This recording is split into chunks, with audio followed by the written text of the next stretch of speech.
दरूद व सलाम का नजराना पेश करने की सआदत हासिल करने के बाद दुआ है अल्लाह पाक मेरी आपकी हाज़िरी कबूल फरमाए और जितना ज़िक्र खैर अल्लाह का, उसके हबीब का, उसके प्यारों का हो, अल्लाह हम सब के लिए दुनिया में आखिरत में बख्शिश का ज़रिया और दर्जात की बुलंदी का ज़रिया बना दे और इस इदारे के लिए तरक्कियों का, आपस में बाहिमी महब्बत का और दीन की तरवीज का एक मौसर ज़रिया बना दे।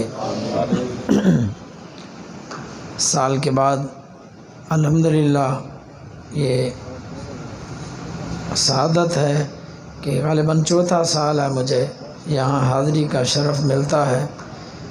ये इस महफ़िल के रूह रवां और बानी हमारे नहायत ही मोहतरम भाई हैं मुफ्ती रियाज़ हुसैन सईदी साहब। आपकी करम नवाज़ी है कि हमें वैसे अपनी हैसियत से देखें तो शायद मुल्तान में भी नहीं जानते, तो हज़रत ने इधर कोटद्दू के अंदर मुतारफ़ कराया है और हकीकत में ये अल्लाह का एहसान है कि ज़िक्र रसूल और अपने दीन की बरकत से अल्लाह उन लोगों में शोहरत दे देता है जिन लोगों से न खूनी रिश्ता है, न बिरादरी है, कुछ भी नहीं है। ये महज आप मुझे सुन रहे हैं, मैं यहाँ खड़ा हूँ, सिर्फ़ और सिर्फ हुज़ूर के ज़िक्र की बरकत है। हम सारे कलमा गो हैं, उसी नबी के उम्मती हैं, तो हम गुर्बत और अमीरी देखे बग़ैर, रंग और रूप देखे बग़ैर एक दूसरे से बड़ी मोहब्बत से मिलते हैं। 12 रोज़ा महफ़िल है, 12 रोज़ मुसलसल इसने चलना है। 2 हमारे जय्यद उलमा मेरे असातिज़ा वो इस स्टेज पे अपने इल्मी जवाहिर पारे पेश कर चुके, आपने समात की। मेरा आज का उन्वान है इस्लाह नफ्स, उसकी अहमियत और ज़रूरत। तो अल्लाह पाक से दुआ है अल्लाह पाक मेरे आपके नफ्स की इस्लाह कर दे। मैं जो कुछ अर्ज़ करूं अल्लाह मुझे और आपको अमल की तौफ़ीक़ अता फ़रमाए। आप गुफ्तगू सुनने से पहले अगर अमल की नीयत से सुनेंगे तो अमल करेंगे, अगर महज लज्जत के लिए, कानों की लज्जत के लिए सुनेंगे तो कानों को लज्जत मिलेगी। किस्सा कहानी सुनने का शौक़ है तो किस्से कहानी मिलेगी। हदीस में आता है जो नीयत करता है उसे वही मिलता है। तो आप जिस नीयत से बैठेंगे वही आपको दिया जाएगा। अगर आपकी नीयत ये है कि हमने अल्लाह रसूल का ज़िक्र सुन के अपनी वो जो अल्लाह रसूल से मोहब्बत है उसमें इजाफ़ा करना है और ईमान पे मजबूती और साबित कदमी मिले, लिकुल्ल इम्रिन मा नवा, जो नियत करेगा वही मुराद पाएगा। जो नियत करे कि मैंने लंगर लेना है वो उसे लंगर मिलेगा। तकरीर करने वाला भी अगर उसका इरादा है कि मैंने इन्हें कुछ देना है तो जो नियत किया वो देगा। मैं दुकान पे जाऊं, चीनी लेनी है तो मैं वहाँ से चावल लेके तो नहीं आऊँगा। अगर चावल लेके आऊँगा लोग कहेंगे बेवकूफ़ है, भेजा किस काम के लिए था, कर कौन सा आया। और दुकानदार से मैं कहूँ मुझे चीनी चाहिए, वो मुझे दाल उठा के दे दे तो मैं भी कहूँगा शायद आपने समझा नहीं। वो फिर कहे चीनी इसे ही कहते हैं तो मैं कहूँगा शायद इसका भी दिमाग हिला हुआ है। हमने देखा है जो लेने जाए वो लेके आता है, खाली नहीं आता। तो अल्लाह की तो वो अजीम बारगाह है, इस बारगाह में तो ये खुली छूट है कि अपने रब से मांगो, वो कबूल करता है, देता है। तो आज महबूब का तज़किरा है तो ये मेरी सआदत है, आपकी सआदत है। अब मैं यहाँ खड़ा हूँ, आप सुन रहे हैं, मेरा इतना यकीन है जितना इस वक्त रात होने पे यकीन नहीं है, इससे बढ़ के यकीन है कि हुजूर की बारगाह से इजाज़त मिली है तो खड़े होकर कुछ सुना रहा हूँ। आप सुन रहे हैं, बराह रास्त रसूल पाक की रहमत भरी निगाह में ये महफ़िल है। तो अदब के तकाज़े भी मलहूज़ रखें और इस नीयत से मैं सुनाऊँ, आप सुने कि हमने अमल करना है। नफ्स सूफिया की ज़ुबान में जिस्म के अंदर एक कुव्वत है, नफ्स की कई किस्में हैं, मोटी मोटी 3 किस्में हैं। एक नफ्स अम्मारा है। इसे नफ्स अम्मारा इसलिए कहते हैं, ये मुसलसल बुराई की तरफ बंदे को हुक्म देता है और बंदों को बुराई की तरफ धकेलता है। दूसरा नफ्स मुतमइन्ना है। मैंने कुरान मजीद की आयत पढ़ी, या अय्यतुहन नफ्सुल मुतमइन्ना। ये वो नफ्स है जो बंदे को मुसलसल नेकी की तरफ ले जाता है और ये नेकी से ही मुतमईन होता है। एक और है मुलहिमा। ये बंदे को बुराई पे डांटता है, तंबीह करता है, बेचैन करता है, नेकी की तरफ रागिब करता है। एक सरापा नेकी है, एक सरापा शर है और एक दरमियानी है जो बुराई अगर इंसान से सरजद हो या करने का इरादा करे तो उसे झंझोड़ता है, ये न कर, ये न कर। ये मोटे मोटे, वरना सूफिया ने नफ्स की कई किस्में बयान की हैं। हमारे उर्फ़ आम में नफ्स से पूरी ज़ात भी मुराद होती है। तो फिर इस्लाह नफ्स से मुराद होगा अपनी ज़ात की इस्लाह। अगर नफ्स से वो ख़ास नफ्स मुराद हैं तो फिर उनकी इस्लाह मुराद है। और नफ्स का इतलाक़ इंसान के या मुतलक खून के ऊपर भी होता है। हमारी यहाँ वो मुराद नहीं है जो मौजू से मुतलका है वही। तो इस्लाह नफ्स के लिए अल्लाह पाक ने कुरान मजीद, हुजूर ने हदीस मुबारका में बहुत से अहकामात जारी किए। ये नफ्स है खुसूसन अम्मारा, अगर इस पे काबू पा लें तो फ़कीर बादशाह बन जाते हैं। अगर बादशाह इस नफ्स के नीचे लग जाएं, इसकी बातें माने, वो तख्त शाही से महरूम हो के गधा बन जाते हैं। और इस नफ्स पे काबू पा लें, अल्लाह पाक की कसम, इस नफ्स पे जिसने भी काबू पाया वो इसके ऊपर गालिब आया, ये नफ्स मगलूब हुआ, तो फिर हमने देखा दौलतमंद भी उसके गिर्द तवाफ़ करते हैं। बल्कि जिन्हें अपने हुस्न पे और नैन नक्श पे नाज होता है, जो इस नफ्स पे गालिब आया, वो नफ्स परस्त इस शख्स के गिर्द आके तवाफ़ किया करते हैं। इसके कदमों की धूल को वो अपने लिए बाइस फ़ख्र समझा करते हैं। और जो लोग इस नफ्स के धोखे में आ गए, वो बड़ी बड़ी सीटों से उतर के ज़िल्लत के अमीर गढ़ों में जा पड़ते हैं। अल्लाह पाक हमें इस नफ्स के शर से महफूज फरमाए। एक खातून, मैंने अभी हाल ही में किताब पढ़ी, एक खातून अपनी बच्ची को एहसास दिला रही थी। वो बच्ची यूनिवर्सिटी की थी, पढ़ती थी। यूनिवर्सिटी के अंदर एक दिन अपने मोबाइल में मसरूफ़ थी, जाते हुए कमरे से निकली या किसी गैलरी से उसने मुड़ना था, आगे एक नौजवान लड़का उमर नाम का था, उसकी टक्कर हुई। जो ही टक्कर लगी दोनों नीचे गिर पड़े। लड़की का मोबाइल भी नीचे, वो तो मुसलसल मैसेज लिखने में या पढ़ने में थी, उसे क्या पता आगे कौन आ रहा है। और नौजवान को किसी बुज़ुर्ग की सोबत मुयस्सर आई।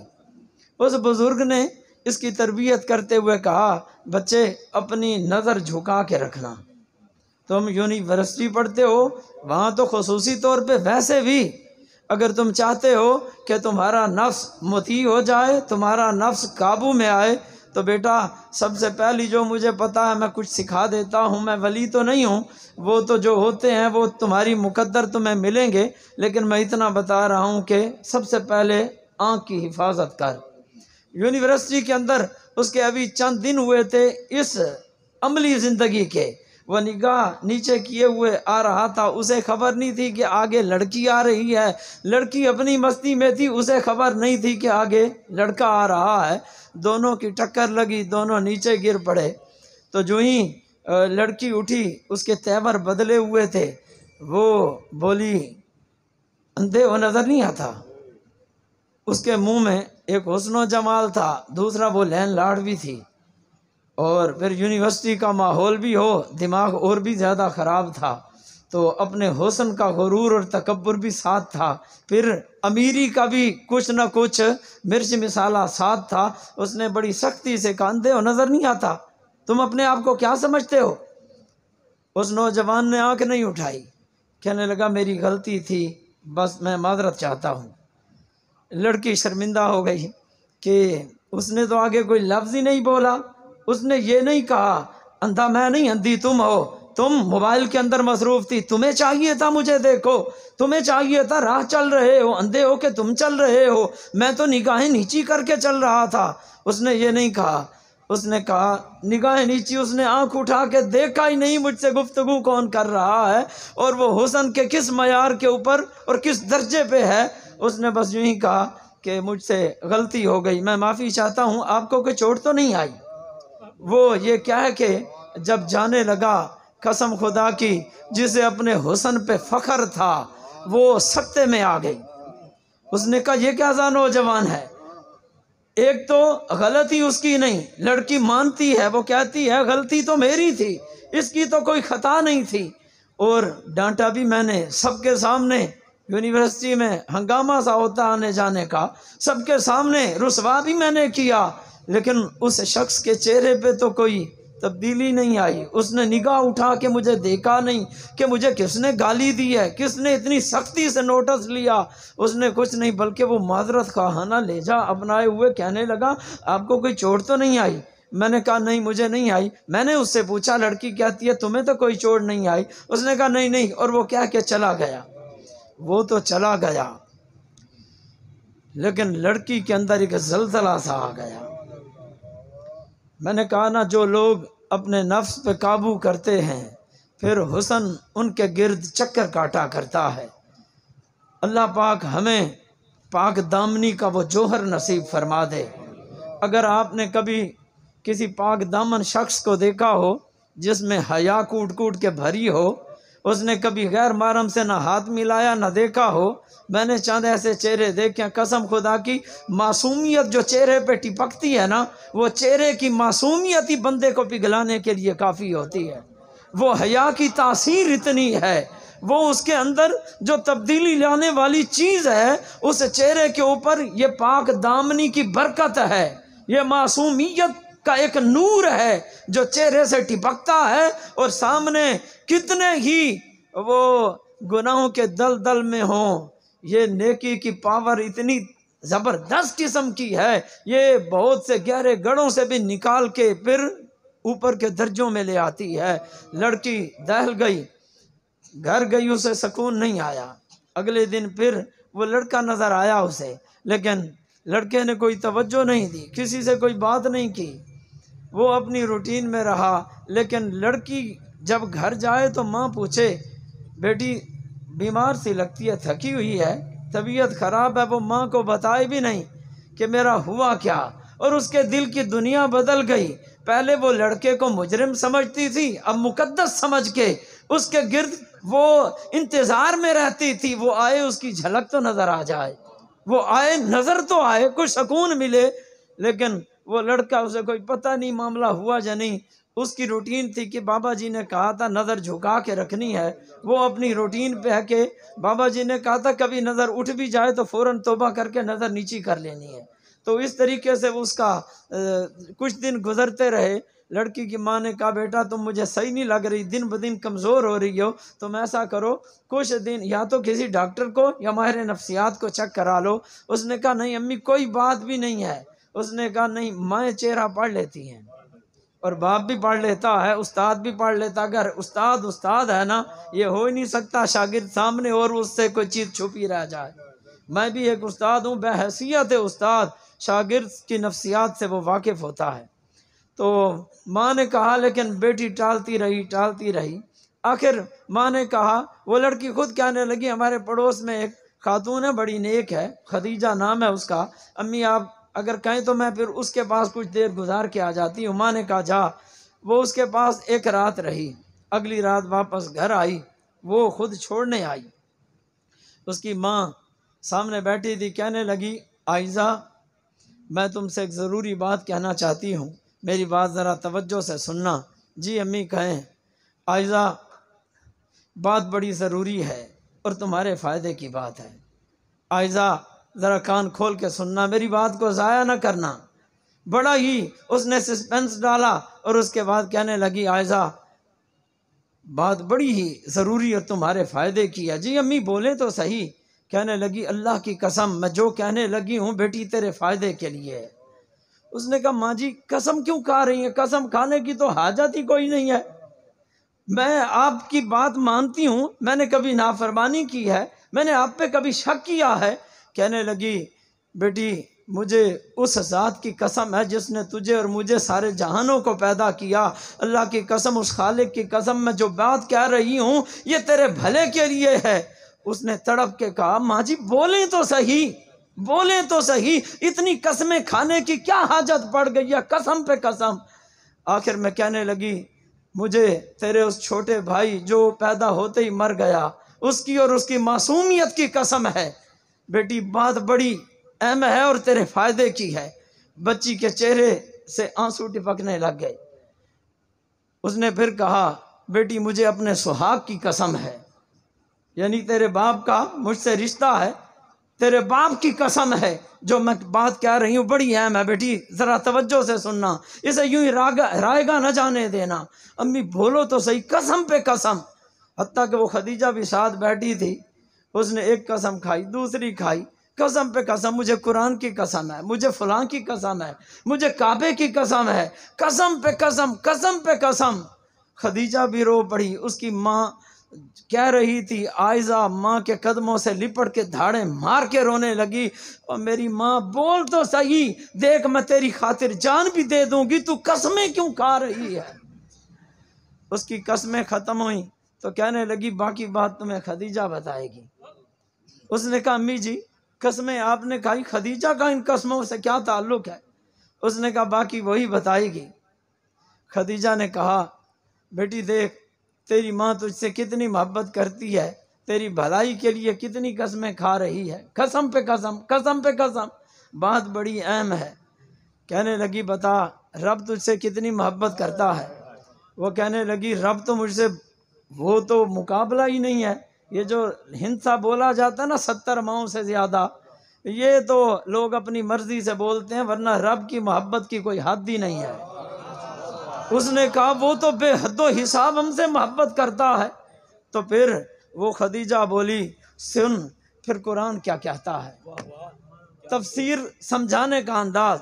वो बोली सुन वशम्सी वदुहाहा, सूरज की कसम और उसकी रोशनी की कसम। कितनी कसमें हुई, 2 कसमें। वल कमर इज़ा तलाहा, चाँद की कसम जब वो उसके पीछे आता है। वन नहारी इज़ा जल्लाहा, दिन की कसम जब वो सूरज को नुमायाँ करे। वल्लैली इज़ा यग़शा, रात की कसम जब वो उसे छुपा दे। वस्समाई वमा बनाहा, आसमान की कसम और जिसने उसे बनाया उसकी भी कसम।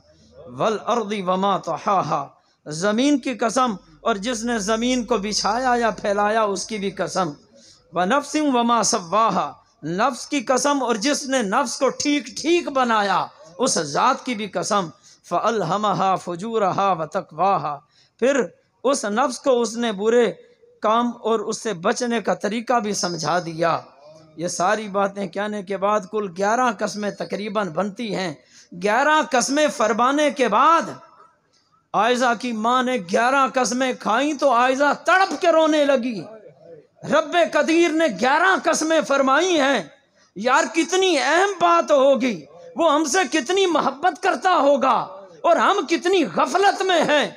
11 कसमों के बाद रब्बे करीम ने फरमाया कद अफलाह मन ज़क्काहा, तहकीक फलाह पा गया जिसने अपने नफ्स को पाक कर लिया।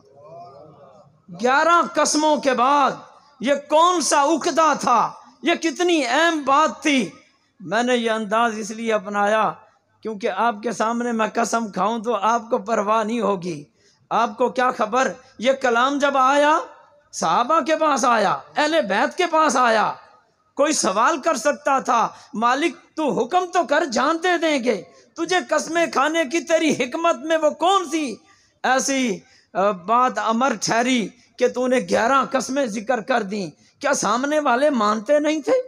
मुआशरे के अंदर कसम तब खाई जाती है जब सामने वाला यकीन न करे। एक वजह ये होती है कभी इसलिए खाई जाती है कि सामने वाले गाफिल हैं, और कभी इसलिए खाई जाती है कि बात को पक्का करना होता है। अल्लाह जाने कौन सी हिकमतें थीं, कितनी हिकमतें थीं।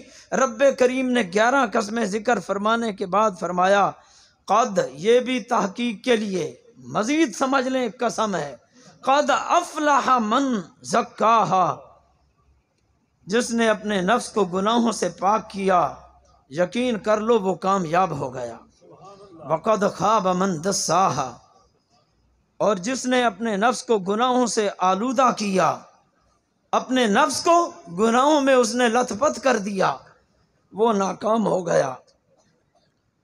मेरे भाइयों, अल्लाह पाक का ये तर्ज़ कलाम, क्योंकि हम में वो दिल नहीं है, हम में वो अरबों जैसी अभी निफासत नहीं है। ये 11 कस्में मालिकुल मुल्क को ज़िक्र करने का, ये जो उसकी हिकमत में ये बात ज़रूरी ठहरी कि वो 11 कस्में ज़िक्र करके सादा भी तो कह सकता था, जिसने नफ्स को पाक किया वो कामयाब, जिसने नफ्स को आलूदा किया वो नाकाम। 11 कस्में फरमा के ये बात ज़िक्र करना, आप समझे नहीं है कि मामला कितना अहम है और नफ्स खुद कितना अहम है। इधर गया तो क्या होगा, इधर गया तो क्या होगा। अल्लाह पाक की कसम, मैंने हदीस में, कुरान में, तफसीर में और इस्लामिक हिस्ट्री के अंदर ऐसे कई नायाब वाक़ियात पढ़े हैं जो लोग नफ्स को पाक करते हैं, जिनके नफ्स गुनाहों से मुनज़्ज़ा हो जाते हैं। अल्लाह पाक उन्हें तो बचाता ही बचाता है, उसकी जो बरकत दूसरों पे ज़ाहिर होती है। आप सियासत्ता की हदीसें पढ़ के देखें, 3 शख्स गार के अंदर जाते हैं, उनमें से एक शख्स जो मेरे मौजू से मुतल्लिका है, चचा की बेटी से इश्क करता है, कहता है कि मुझसे बुराई की तरफ राग़िब हो जा। वो कहती है अल्लाह से डर। आखिर खुदा का करना, गुर्बत ज़्यादा हुई। एक दिन वो भीख मांगने चली गई, उसने कहा था पैसे दे दूंगा लेकिन मेरी ख्वाहिश पूरी कर दे। वो फिर चली गई, अल्लाह से डर, हया कर। आखिर घर गई तो घर वाले बच्चों का हाल न देखा गया तो मजबूर हो के आ गई, चलो सौदा करते हैं। उसने कहा ये पैसे ले और बुराई कर। ऐन जब वो बुराई के लिए बिल्कुल तैयार था, हदीस के लफ्ज़ जिसे हों तो बहुत ज़्यादा आपको वजाहत होगी, मैं मजमे की मुनासबत से बस किनाया के अंदर अर्ज कर रहा हूँ, गुनाह पे बिल्कुल तैयार था। ऐन उस वक्त उसके जिस्म की हालत बदलने लग गई। लड़की होके मजबूर थी। गुनाहगार तो वो होता ना जो मजबूर कर रहा था, ये तो मजबूर थी। इसको कोई हीला बहाना मिल जाता, मैं कोई खुशी से थोड़ी करवा रही हूँ, मैं तो मजबूर थी। उसके जिस्म की हालत बदली। दिल कहता, उसका दिल वो जिस्म कपकपाया होगा। जब उस शख्स ने देखा तो वो बोला ये तुम्हारे चेहरे का रंग और जिस्म की कैफियत क्यों बदल रही है। कहने लगी अल्लाह से डर, अल्लाह से डर। उस मोहर को न तोड़ जो अल्लाह ने हक के साथ खोलने का हुक्म दिया है। अल्लाह से डर। उस माई साहबा जो मुत्तकिया परहेजगार थी, आज मजबूरी के हाथों एक मर्द के सामने बेबस होके पड़ी हुई थी। पता नहीं उसके दिल में कितना खौफ था, खुदा की कितनी मोहब्बत थी, हया के किस वो दरिया के अंदर होता जन होके आई, उसके लफ्ज़ों के अंदर कितनी तासीर थी। जो खुदा से डरे वो कायनात को बदल के रख सकते हैं। उसने सिर्फ इतना कहा अल्लाह से डर। उस मोर को ना तोड़, उस मोर को ना तोड़ जो हक के साथ खोली जाती है। वो शख्स पीछे हट गया, उसने पैसे भी दे दिए और मुड़ गया। गार में अर्ज करने लगा, ए मालिक, अगर मैंने महज तेरी रजा के लिए वो गुनाह छोड़ा था, इस पत्थर को हटा दे। उसने दुआ की, पत्थर हट गया। खौफे खुदा उस पे था। वो कब कपा रही थी, लेकिन बरकत तो देखें, उसका एक जुमला ही दूसरे की तकदीर बदल के रख देता है। वो लोग जिन्होंने नफ्स पे काबू किया, अपने नफ्स के गुलाम न बने। अगर पूरे शहर में एक बंदा भी ऐसा मिल जाए ना, शहर की तकदीर बदल के रख दे। ये जो औलिया किराम आए हैं ना, हिंदुस्तान में हुजूर सैयदना गरीब नवाज सुल्तानुल हिंद तशरीफ़ लाए, हजरत की निगाह करम थी, हमसे तो अपने अपने नहीं बनते, हमसे तो अपने ही मस्जिदों से निकल जाते हैं, कोई घर से निकल जाता है। वो कैसा अजीम व शान शख्स था जिसने अपनों को नहीं, गैरों को, हिंदुओं को उनका मजहब छोड़ने पे मजबूर किया, और वो धड़ाधड़ अपना मजहब छोड़ के एक खुदा के पैरोकार बन गए। हमारे अंदर वो कौन सी कमी कोताही है? हम ऊपर से मजहबी लिबादा ओढ़ के गुफ्तगू करते हैं, लोगों को समझाने की कोशिश करते हैं, क्योंकि अंदर से मन खर्रा नहीं होता। हमारी आजमाइशें और बल्कि हमारी गुफ्तगू में आमेज़शें होती हैं अजीब अजीब, कहीं पैसे की, कहीं शोहरत की, कहीं किसी पे धाक बिठाने की, अल्लाह जाने कितनी चीज़ें उसके अंदर होती हैं। इसलिए हमारी गुफ्तगू असर नहीं करती। और वो बुजुर्ग हैं, वो गुफ्तगू कम करते हैं, जिसे देखते हैं वो कलमा पढ़ लेता। हम घंटों का वाज करें, हमसे ये दीन के तालिब इल्म नहीं सीधे होते। वो कैसे अजीम व शान निगाह के मालिक थे, जो उनकी निगाह में आए वो कहा करते थे उसके सामने न जाना वो जादूगर है जो उसके सामने जाए। हज़रत मोइनुद्दीन अजमेरी का ये वतीरा था, जो भी हिंदू आता हज़रत के चेहरे पे ख़ास मुस्कुराहट होती, मुस्कुराते थे, दूसरे का सीना चीर के रख देते थे। जिन लोगों ने नफ्स पे काबू किया, अल्लाह पाक की कसम, वो खुद भी कामयाब रहे, जिस इलाके में रहे वो भी कामयाब रहे। मैंने एक फहरिस्त बनाई हुई है इसकी अहमियत और ज़रूरत के हवाले से। नफ्स के ऊपर काबू क्यों करना चाहिए, इसकी क्या ज़रूरत है? सबसे पहले तो अल्लाह का खुद फरमान है, या अय्युहल्लज़ीना आमनू क़ू अनफुसकुम। पहला फरमान यही है, ईमान वालों अपने आप को बचाओ। उसके बाद अपने घर वालों को बचाओ। जो अपने आप को नहीं बचा सकता वो गैरों को क्या बचाएगा? जो अपनी इस्लाह नहीं कर सकता, मुबल्लिगीन या मुझ जैसे नाकिस इल्म लोग इस वजह से कामयाब नहीं होते कि अव्वल अपनी इस्लाह की ज़रूरत थी और अपने आप को उसने कामयाब समझ लिया और दूसरों की इस्लाह करने चल पड़े। जो खुद नाकिस है वो नाकिस ही पैदा करेगा, कामिल कामिल पैदा किया करते हैं, नाकिस नाकिस पैदा किया करते हैं। यानी मेरे कहने का मकसद है, हम में से हर शख्स को खुद ब खुद अपने आप को काबिल इस्लाह समझना चाहिए। अव्वल ता आखिर हम में से कोई भी कामिल नहीं। कामिल ज़ात इंसानों में आई तो सबसे कामिल व अकमल हमारे नबी की ज़ात है। पैगंबर सारे कामिल व अकमल हैं, उन सारे कामिलीन में अकमल व आला हमारे आका सल्लल्लाहु अलैहि वसल्लम हैं। मैं रहूं या आप रहें, बहसीयत शोहर, बहसीयत बाप, बहसीयत उस्ताद, बहसीयत मुर्शिद, हम में से हर एक अपनी आखिरी सांस तक इस्लाह के काबिल है। जिस दिन आप समझें नहीं मुझसे गलती नहीं होती, वही गड्ढे में गिरने का दिन है और वही अल्लाह की लानत का तो गले में डालने का दिन है। तुम कौन हो कि तुम अपने आप को कामिल समझ रहे हो? जब मेरे अंदर गलती की गुंजाइश है तो मैं अपनी राय को हतमी न समझूं। हो सकता है जो मैंने सोचा है वो मुझे सही लगता है, दूसरे के नज़र में कोई और चीज़ सही हो, और हो सकता है ये दोनों गलत हो, कोई तीसरा सही हो जाए। तो हम में से कितने ऐसे लोग हैं, आप अगर सड़क पे गर्मियों में जाए ना, सड़क पे पानी नज़र आता है। आपने अगर सफ़र किया हो, किसी मेरे भाई को सड़क पे नज़र आया हो तो वो पानी होता, लेकिन जो दूर से देख रहा है वो कसम खा सकता है मैंने पानी देखा है। वो उसे कहेगा यहाँ पानी था, कहाँ गया? वो कहेगा जो वहाँ खड़ा है यहाँ तो कोई पानी नहीं था। वो भी सच्चा है, उसने नहीं देखा, इसने देखा, ये भी सच्चा है। अब इन दोनों में से एक ही सच्चा है, एक कहता है दूसरा कहता है नहीं है। कभी कभी ऐसा होता है कोई चीज़ होती है नज़र नहीं आती, और कभी कुछ होता भी नहीं फिर भी नज़र आ जाता है। अब यहाँ पानी था नहीं लेकिन नज़र आया कि नहीं आया? और कभी ऐसे होता है शय मौजूद होती है, आँख का कसूर होता है, नज़र नहीं आती। जो दिल वाले होते हैं उन्हें नज़र आ जाती है। अभी मैं चंद दिन पहले पाकिस्तान बनने से पहले की हिस्ट्री पढ़ रहा था।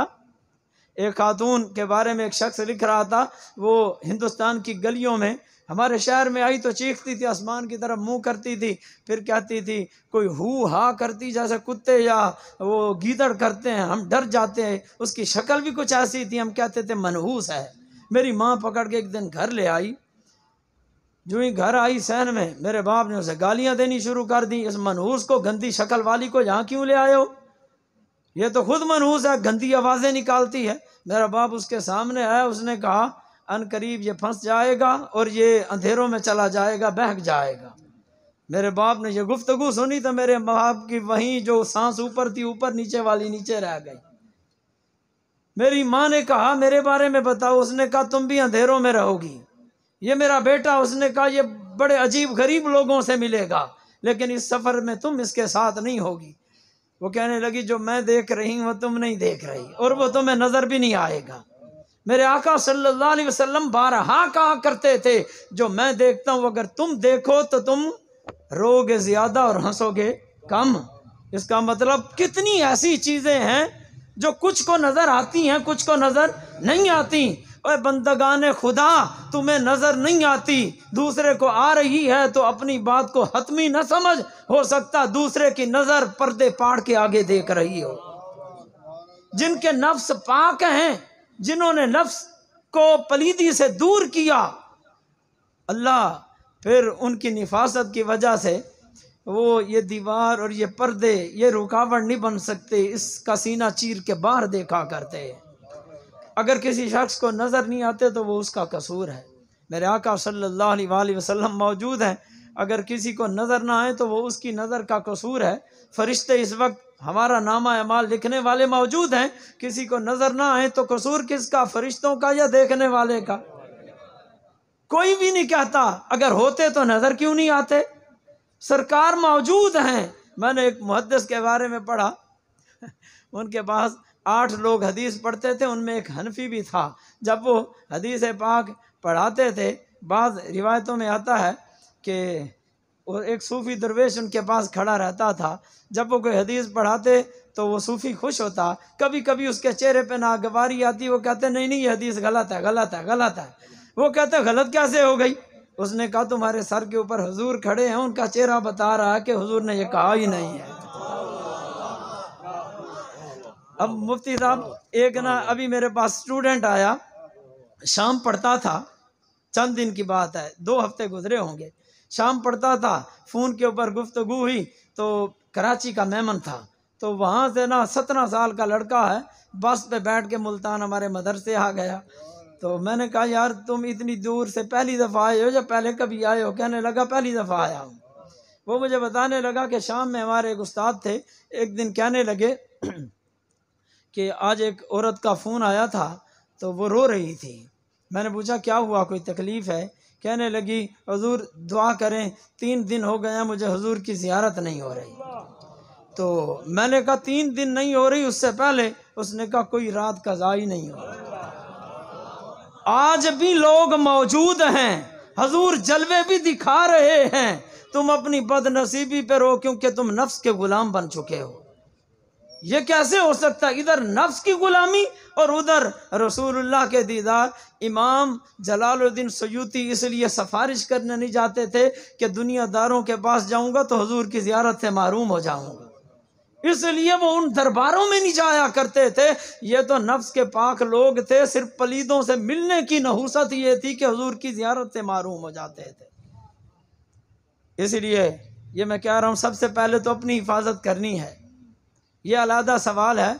अभी ये हमारे भाई इमरान साहब बैठे, मैं इसकी मस्जिद में था तो कह रहे थे, एक बच्चा कह रहा था कि मैं को कैसे मारते हैं। वो एक अलहदा मौजू। इस वक्त मैंने तो सिर्फ अहमियत और ज़रूरत बतानी है, नफ्स कितना अहम है जिसको आप मामूली समझ रहे हैं। और अल्लाह पाक 11 कसमें फरमा के इस नफ्स की शरारत और इसकी अच्छाई दोनों को बयान करता है। 11 कसमें आपके नज़दीक कोई अहमियत नहीं रखती, और कसम भी वो फरमाए जो मालिक के कुल है।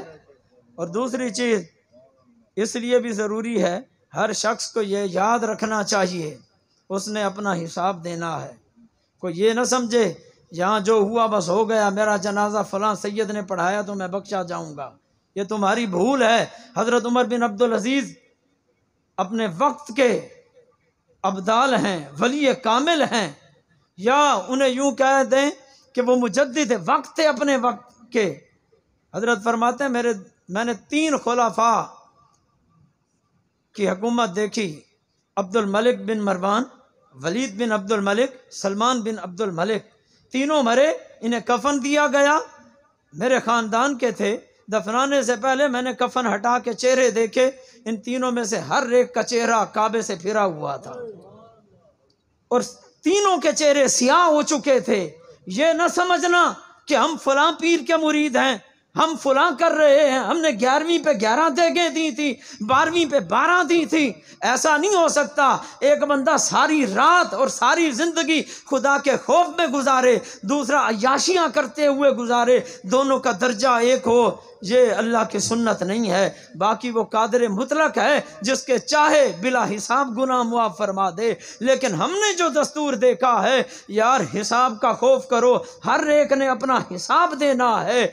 नफ्स की सलाह इसलिए भी ज़रूरी है, अगर ये सही होगा नेकियां बढ़ेंगी, अगर ये बिगड़ गया तो नेकियों की तरफ तो ध्यान नहीं जाएगा।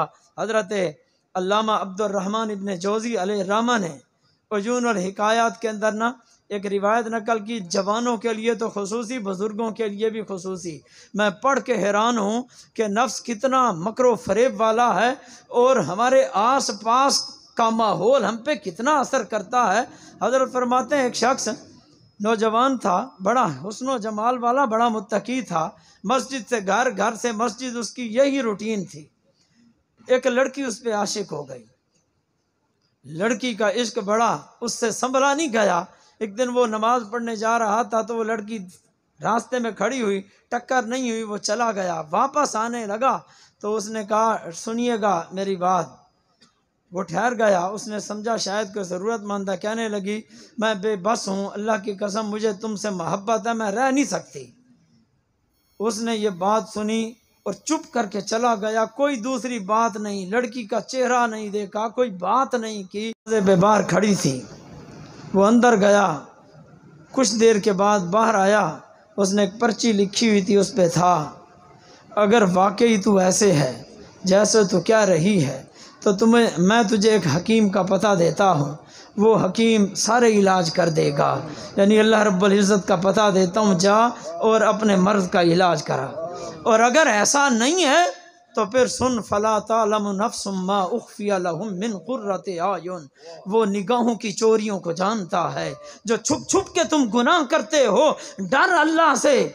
मैं जब से तुझसे होके गया, मुझसे सुकून से नमाज नहीं पढ़ी गई, मेरी तो नमाज की लज्जत ही खत्म हो गई।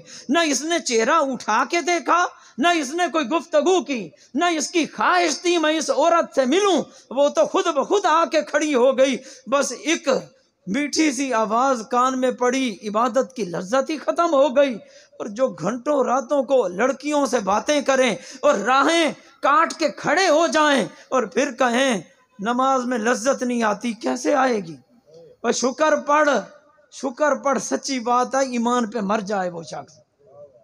अगर उस शख्स को ईमान नसीब हो जाए। अल्लामा अब्दुर रहमान इब्न जौज़ी अलैहिर्रहमा ने उजूनुल हिकायात में ही लिखा है, एक शख्स काबे का तवाफ़ कर रहा था।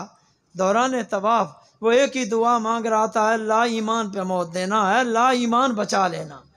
किसी बुजुर्ग ने उससे पूछा, तू और दुआ नहीं मांगता, सिर्फ यही दुआ मांग रहा है?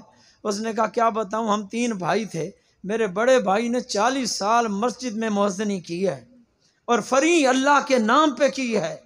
जब मरने का वक्त आया तो वो सबको गवाह बना के कहने लगा, गवाह रहना, मैंने दीन इस्लाम छोड़ दिया, ये ईसाईयत कबूल कर ली है। फिर 30 साल छोटे भाई ने, दरमियाने ने मस्जिद की खिदमत की, अजानें दी। जब मरने लगा वो भी किताब कुरान या वो तौरात इंजील पकड़ के कहने लगा, गवाह रहना, मैंने मज़हब बदल दिया, अब मुझे डर लगता है कहीं मेरा ईमान छिन न जाए, मैं मुर्तद हो के न मर जाऊं।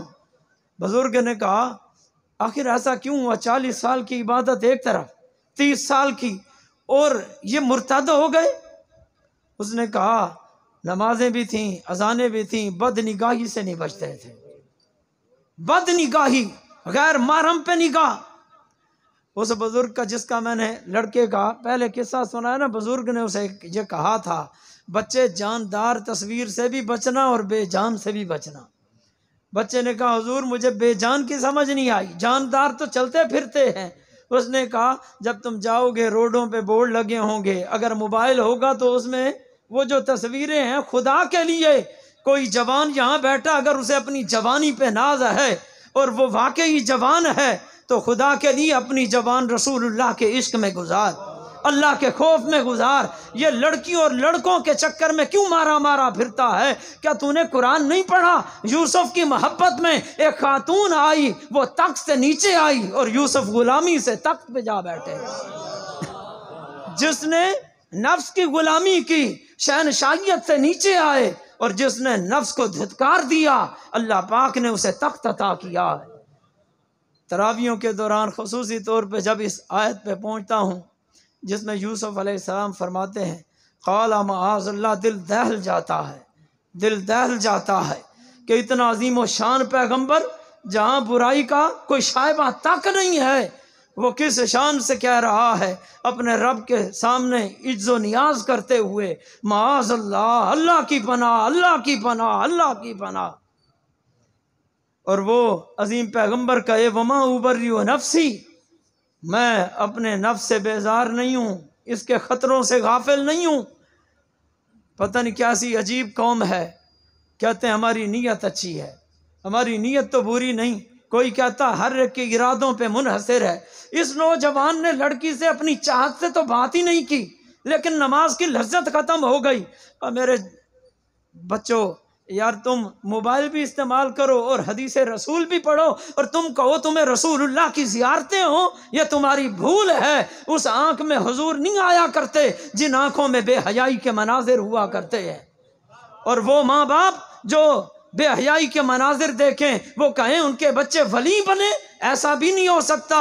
अपनी पहले इस्लाह करेंगे तो फिर दूसरों की इस्लाह होगी। अगर हम अपने नफ्स से गाफिल रह गए, अल्लाह की कसम नस्ल बहक जाएगी। कोई वहाबी बन जाएगा, कोई देवबंदी, कोई शिया, क्योंकि वहाँ तो ये चीज़ें आम मिलती हैं, वहाँ तो तसव्वुर ही यही है, इनके करने से कोई गुनाह नहीं होता, बंदा जिसे गुनाह समझे वही गुनाह होता है। मिर्ज़ाई भी यही तसव्वुर देता है, यहूदी और ईसाई भी यही तसव्वुर।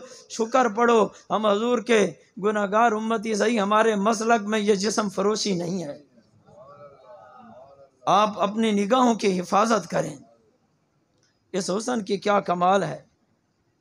और इंसान इसकी अहमियत और ज़रूरत नफ्स को बदलने की इंसान के अंदर अल्लाह ने कुदरत रखी है। अल्लाह की तौफीक से वो अपने आप को बदल सकता है। एक जवान बंदा 18-20 साल का, वैसे कहते हैं बचपन में अगर उसे जिम्नास्टिक सिखाई जाए तो उसके अज़ा मुड़ जाते हैं, जब बड़ा हो जाए तो फिर लचक कम हो जाती है, 24 साल से ऊपर हो जाए तो फिर तो लचक बिल्कुल ख़त्म ही हो जाती है। छोटा बच्चा हो, आप देखेंगे वो पाँव उठा के मुँह में डाल लेगा, उसे कोई तकलीफ़ नहीं है। लेकिन अब हम ऐसा नहीं कर सकते।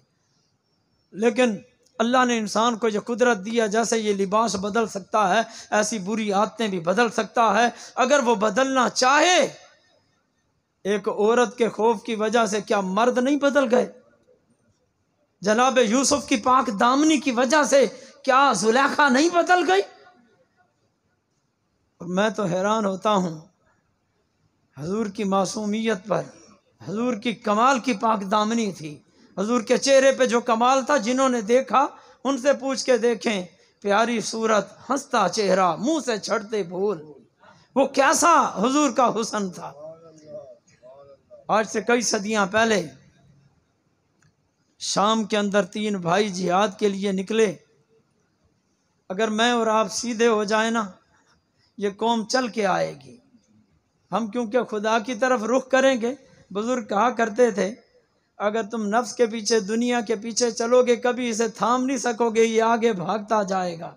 जैसे आप सूरज निकले तो साए को देखें, अगर मशरिक से सूरज निकला है, साया मगरिब की तरफ होगा। आप इधर चले जाएं, साया आगे जाता जाएगा, आप थाम नहीं सकेंगे। लेकिन अगर आप रुख फेर दें तो साया पीछे चलना शुरू कर देगा।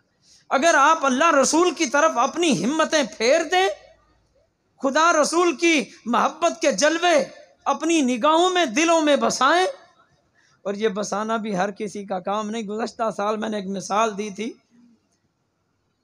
कोई गंदम चुगता है, कोई बाजरा चुगता है, कोई गंद के अंदर मुंह मारता है, मोती की चोग किसी किसी की, हर कोई मोती नहीं खाता।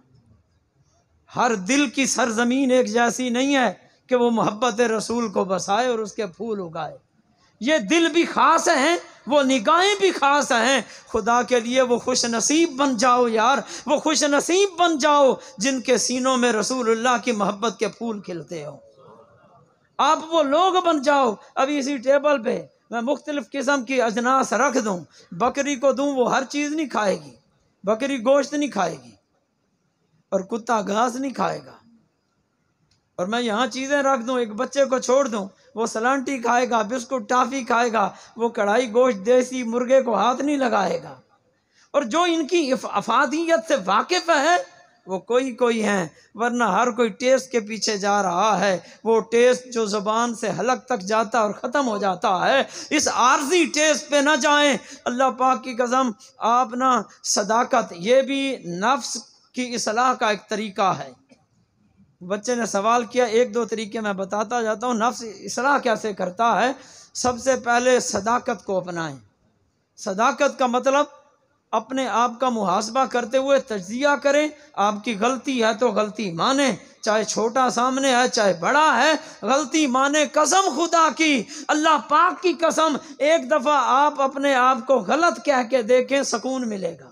क्योंकि आज आपने हकीकत तस्लीम की है। हालांकि गुनाहगार थे, लोगों के सामने रुसवा होना था, रब से जाके कहें मैं तो बहुत गुनाहगार हूँ। खाली ये तसव्वुर ही जिस्म को राहत और सुकून मुयस्सर कर देगा। पता नहीं अगली राहें क्या होंगी। मैं शाम का वाक़या सुना रहा था, 3 भाई थे, चल पड़े। रास्ते में मुसलमानों का एक लश्कर मिला, उन्होंने कहा रूमियों से जंग है। वो कहने लगे हम 3 घर से निकले इसीलिए थे कि हम भी कोई दीन की खिदमत कर सकें। इतनी देर में उन्होंने कहा 50 का एक लश्कर मुंतखब किया, तुम्हें आगे जाके दुश्मन की नकल हरकत हम तक पहुंचाओ। ये 50 का दस्ता आगे गया। आगे रूमियों ने कहीं बैठे हुए इन पे ताक लगाई हुई थी और हमला कर दिया। आपस में मुकाबला हुआ, कुछ मुसलमान शहीद हुए, कुछ चले गए, कुछ ईसाई मारे गए। 3 भाइयों को उन्होंने कमंद डाल के पकड़ लिया। ईसाई बादशाह के सामने आए। ईसाई ने तीनों से कहा एक मेरी शर्त मान लो और तुम सब की जान बख्शी भी, और मेरे दरबार में वजारत और बड़े ओहदे मिलेंगे। हाँ बोलो क्या तुम्हारी शर्त है? कहने लगे आसान सी शर्त है, अपना मज़हब बदल दो, ईसाई बन जाओ, तुम्हें वज़ीर भी बना दूंगा, मुशीर भी बना दूंगा। वो बड़ा भाई बोला बेवकूफ़ है तूने बड़ी दूर की सोची है। हम तो घर से चले ही जान देने थे, तू जान से डरा रहा है। हम तो चले ही इसीलिए थे कि हुजूर के नाम पे जान देंगे, और तू हमें जान से ही डरा रहा है। जल्दी कर, देर न कर, तलवार चला, गर्दन उड़ा, उधर हौज़े कौसर बिल्कुल करीब है। उसे गुस्सा लगा। उसने कहा ये क्या बदतमीजी है, शाही आदाब तुम्हें पता नहीं? उसने जल्लाद से कहा अपने वज़रा से एक तेल का कढ़ा लो, आग पे उसे गर्म करो और इसे जिंदा उसके अंदर डाल दो। तेल का कढ़ा उबलने लगा। कहा सोच लो। उसने कहा सोचने की क्या बात है, पहल कर, मैं तो मुंतज़िर हूँ। 2 भाई चीखने लगे खुदा के लिए भाई को ना डाल, हमसे देखा नहीं जाएगा, पहले हमें डाल दे। उसने कहा तुम्हें मरने का ज़्यादा शौक है, तुम्हें भी डाल देता हूँ। बड़े भाई को डाला तो बड़े भाई ने कहा मरने से पहले, शहीद होने से पहले, भाई डरना ना, इधर सर उधर जाएगा, उधर हुजूर हौज़े कौसर पे मुंतज़िर है। आगे एक चला गया, दूसरे को कहा, दूसरा भी गया, तीसरा 18 या 16 साल का था। उसका एक वज़ीर बोला हुजूर ये तो जवान है, अभी इसने जवानी की बहारें कौन सी देखी हैं, ये शक्ल से भी सादा लगता, कोई चालाक नहीं है, इसे मुझे दे दें, मैं इसे 40 दिन के अंदर अंदर ईसाई बना लूँगा।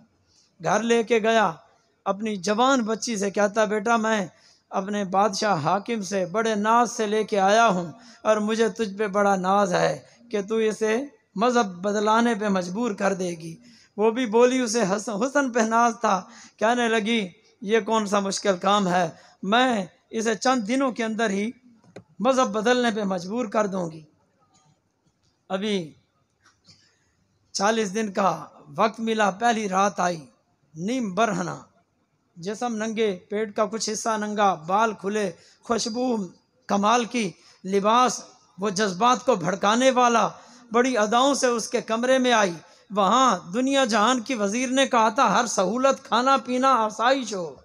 वो आई जिस वक्त, उस वक्त वो नौजवान अल्लाह के हुजूर सजदों में मसरूफ़ था। ये बैठी रही कि अभी इबादत से फारिग हो, अभी हो। पूरी रात गुजर गई, जवान नमाज से फारिग ना हुआ।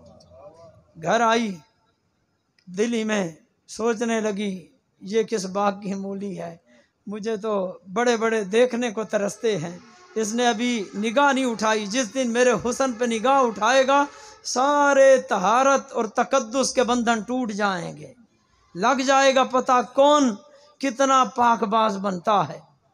शायद उसे भी खबर नहीं थी जिनकी नज़रों में हुस्ने रसूल हो वो किधर भी नहीं देखते।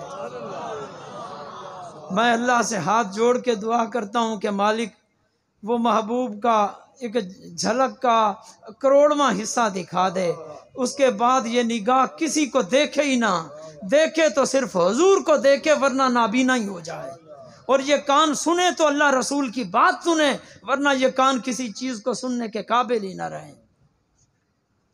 अगला दिन आया, अगली रात आई, फिर बन ठन के आई, वो अगली रात फिर मसरूफ़ था। तीसरी रात हुई, चौथी रात, अल्लाह की कसम 40 रातें गुजर गईं, जवान ने आंख उठा के नहीं देखा।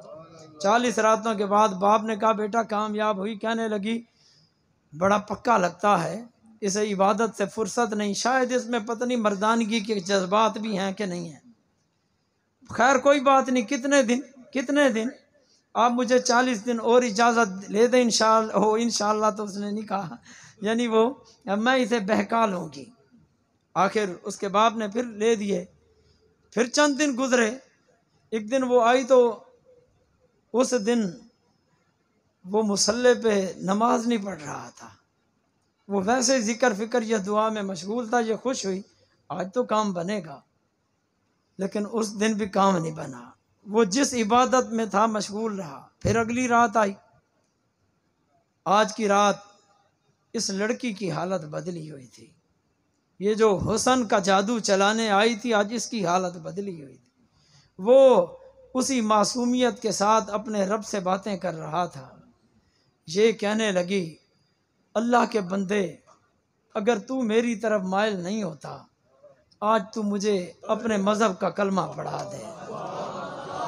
मैं उस मज़हब पे लानत भेजती हूँ जिस मज़हब के अंदर जवान बच्चियों को अपने मज़हब की तरफ राग़िब करने के लिए इस्तेमाल किया जाए। मज़हब तो तेरा मज़हब है, तू कैसा नौजवान है, तेरे मज़हब ने तुझे कौन से जलवे दिखाए हैं, तेरी नज़र के सामने कौन है, तू किससे बातें करता है, किसे देखता है। मैं हुस्न की देवी, तूने आज तक एक झलक नहीं देखी, तुझे कौन नज़र आता है। अगर तू उधर नहीं आता तो मैं इधर आती हूँ, मुझे कलमा पढ़ा दे। मैंने कहा जिन्होंने नफ्स को काबू किया वो रसूलुल्लाह की दहलीज और चौखट पे सर झुकाए हैं, फिर कायनात हुस्न की हो या दौलत की हो, झुक के उनके कदमों में सजदे करती है। वो औरत कहने लगी हमें कलमा पढ़ा दे, उसने कलमा पढ़ा दिया। दूसरी रात कहने लगी अब यहाँ ज़्यादा देर रहना मुनासिब नहीं है, यहाँ से निकलो, इन्हें पता चल गया तो ये हमें मारेंगे और कैद कर देंगे। अगली रात मुँह अंधेरे ही आधी रात के वक्त ही वो पिछले दरवाजे से, घोड़े पहले तैयार थे, निकल गए।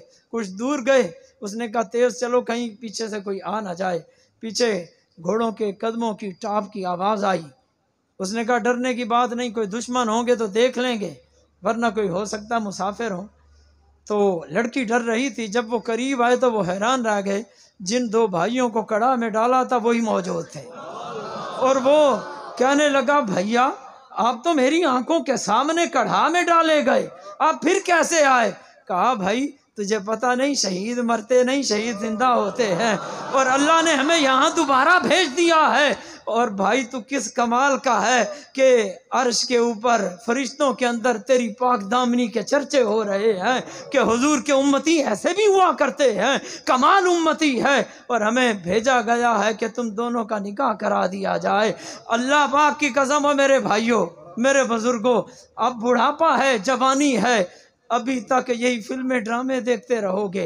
अभी वो वक्त नहीं आया कि इन नज़रों को ये आस और उम्मीद हो। सुना है आप हर आशिक के घर तशरीफ़ लाते हैं, मेरे घर में भी हो जाए चरागां या रसूल अल्लाह। मेरे घर के करीब एक लड़की तकरीबन 6ठी की तालिबा थी, उसकी माँ हमारे घर आती जाती थी। वो खातून बड़ी गरीब थी, भैंसों का काम करती, शोहर उसे एक घूंट भी नहीं देता था, मारता था। उसकी बच्ची मर गई तो वो कई दिन ना आई। हमने पूछा भाई क्यों नहीं आई? उसने कहा मेरी बेटी फौत हो गई थी। वो 6ठी पढ़ती थी, उसे बुखार हुआ तो चंद दिन बाद फौत हो गई। हाँ, उसने कहा एक अजीब बात ये हुई है, वैसे वो नेक बड़ी थी, बच्ची 6ठी की कितनी होगी, रात 2 बजे उठती थी, इशराक पढ़ के सुबह मुसल्ले से उठा करती थी। कितने लोग हैं, मैं और आप, चाहे मैं भी इस मनसब पे खड़ा हूँ, हम में से क्या हर एक को अपना एहतसाब नहीं करना चाहिए? हम हुजूर को क्या मुंह दिखाएंगे? इस मिलाद मनाने का यही मतलब आप सुभान अल्लाह कहें, नारे लगाएं, मैं घंटा बोलता जाऊं और चले जाएं, हमारी ज़िंदगी में कोई रतो बदल ना आए, बेनमाजी रहे। जो खुदा के हुजूर सजदे नहीं करता वो सजदे ना करे। एक खुदा के सामने सजदे नहीं करोगे, मखलूक के सामने बार बार धक्के खाने पड़ेंगे। एक खुदा के सामने सजदा कर, खुदा सबसे बेनियाज कर देगा। उसने कहा जिस रात उसे फौत होना था, मैं इशा की नमाज अपने कच्चे घर में पढ़ रही थी, मेरी बेटी मेरे साथ ही लेटी थी। पहले तो मेरे साथ पढ़ती थी, आज बीमार थी, उसका रुख काबे की तरफ था। मैंने कहा बेटी चलो तबीयत सही नहीं, चलो मेरी तरफ देख तो सही, तू इधर देख ही नहीं रही। बच्ची कहने लगी अम्मी मैं आपकी तरफ कैसे देखूं? वो देख सामने काबा भी नजर आ रहा और लोग तवाफ भी कर रहे हैं। वो बच्चे भी मौजूद हैं, वो बच्चियां भी मौजूद हैं। जवान हो तो जवानी का फिर ज़हूर करके और उसका मज़ा आए, जवानी सजदों से वो मिठास महसूस करने वाली हो। हमारी पेशानियां सजदों की लज्जत से आशना ही नहीं है। हमें अल्लाह रसूल की मोहब्बत की चाशनी मिल जाए, अल्लाह वो सजदों की लज्जत अता कर दे। हमारे घर, हमारे माँ बाप, छोटे बड़े, अल्लाह सबको अपनी मोहब्बत दे, महबूब की मोहब्बत दे। उन्वान मेरा बहुत ही लंबा है, बहुत ही लंबा है। मैंने जो कुछ अभी हेडिंग्स बनाई थी मैंने सिर्फ 2 या 3 पढ़ी हैं, बाकी मैंने ना इसके फ़वाइद बताए हैं ना मैंने कुछ और। ये है कि नफ्स पे काबू पा लें, कम अज़ कम बंदे की ना इस्तिकामत पैदा होती है, नेकी की तरफ जी लगता है। अल्लाह पाक मेरे इन कलिमात को कबूल फरमाए। अल्लाह पाक मुझे भी नफ्स के शर से बचाए, आपको बचाए, हमारी नस्लों को नफ्स के शर से बचाए। फिर कभी मौका मिला ये, क्योंकि चंद मुसलसल लेक्चर हों तो पूरा सबक ख़त्म हो, अल्लाह इसी को हमारे लिए बख्शिश का सामान कर दे। वमा